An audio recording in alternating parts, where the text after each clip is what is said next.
વાવ થરાદ જિલ્લામાં સમાવેશ કરવા મુદ્દે શિહોર બાદ થરામાં પણ સજ્જડ બંધ તો દિયોદરને જિલ્લા મથક ન બનાવતા સ્થાનિક ધારાસભ્ય કેશાજી ચૌહાણને કરી ફરિયાદ, ફોન કરીને વ્યક્ત કર્યો રોષ।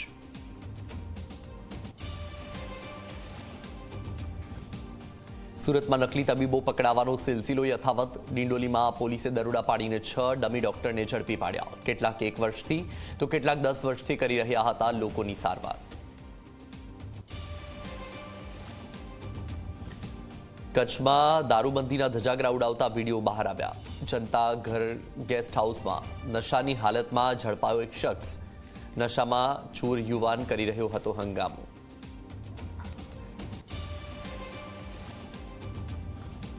રાજકોટમાં વકફ બોર્ડના નામે દુકાનો ખાલી કરાવવા મુદ્દે કાર્યવાહી, પોલીસે ફારૂક મુસાણી સહિત 9 લોકોની કરી ધરપકડ।